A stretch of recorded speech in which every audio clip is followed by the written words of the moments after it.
Exode chapitre 3. Moïse cependant paissait les brebis de Jéthro son beau-père prêtre de Madian. Il conduisit les brebis au-dessous du désert et il arriva en la montagne d'Horeb. Là l'ange du Seigneur lui apparut dans un feu flamboyant qui sortait d'un buisson. Moïse voit que le buisson est enflammé et qu'il ne brûle point. Et Moïse se dit, approchons, voyons cette grande vision, ce buisson qui ne brûle pas. Dès que le Seigneur vit qu'il approchait pour voir, il l'appela du buisson, disant, Moïse, Moïse. Il répondit, Qu'y a-t-il? Et le Seigneur dit, Ne viens pas jusqu'ici, dénoue la chaussure de tes pieds, car le lieu où tu t'es arrêté est terre sainte. Le Seigneur dit encore, Je suis le Dieu de ton père, le Dieu d'Abraham, le Dieu d'Isaac, le Dieu de Jacob. Et Moïse détourna le visage, car il n'osait point regarder Dieu.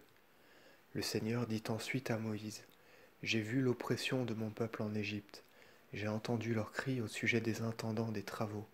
Je sais leur peine, et je suis descendu pour les tirer des mains des hommes de l'Égypte, pour les faire sortir de cette terre et les conduire en la terre vaste et fertile, en la terre où coule le lait et le miel, en la terre des Cananéens, des Héthéens, des Amoréens, des Phérézéens, des Évéens et des Jébuséens. Le cri d'Israël est venu jusqu'à moi, et j'ai vu les maux dont les Égyptiens les accablent. Pars donc maintenant, va devant le Pharaon, roi d'Égypte, et tu feras sortir de cette terre mon peuple, les fils d'Israël. Et Moïse dit à Dieu, Qui suis-je moi pour aller devant le Pharaon, roi d'Égypte, et pour faire sortir de la terre d'Égypte les fils d'Israël? Et Dieu répondit à Moïse, disant, Je serai avec toi, pour preuve que c'est moi qui t'envoie. Lorsque tu emmèneras mon peuple de l'Égypte, vous sacrifierez à Dieu sur cette même montagne.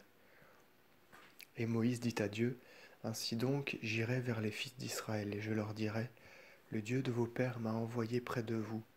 Alors ils me demanderont quel est son nom, que leur dirai-je? Dieu répondit à Moïse, Je suis celui qui est. Et Dieu ajouta, Tu parleras en ces termes aux fils d'Israël, Celui qui est m'a envoyé près de vous. Et Dieu ajouta, Tu parleras en ces termes aux fils d'Israël, Le Seigneur, Dieu de vos pères, le Dieu d'Abraham, le Dieu d'Isaac, le Dieu de Jacob, m'a envoyé près de vous. Tel est mon nom immortel, le mémorial des générations et des générations. Va donc rassembler les anciens des fils d'Israël, et dis-leur, Le Seigneur Dieu de nos pères m'est apparu, le Dieu d'Abraham, d'Isaac et de Jacob, et il m'a dit, Je vous ai surveillé et surveillé, vous et tout ce qui est arrivé en Égypte. Et Dieu ajouta, Je vous délivrerai de l'oppression des Égyptiens, pour vous faire passer en la terre des Cananéens, des Héthéens, des Amoréens, des Phérézéens, des Gergéséens, des Évéens, des Jébuséens, en la terre où coule le lait et le miel. Alors ils seront dociles à ta voix, et tu entreras avec les anciens d'Israël chez le Pharaon, roi d'Égypte, et tu lui diras, Le Dieu des Hébreux nous a appelés. Nous irons donc dans le désert à 3 journées de marche pour sacrifier à notre Dieu. Je sais cependant que le Pharaon, roi d'Égypte, ne vous laissera point partir, sinon forcé par ma main puissante.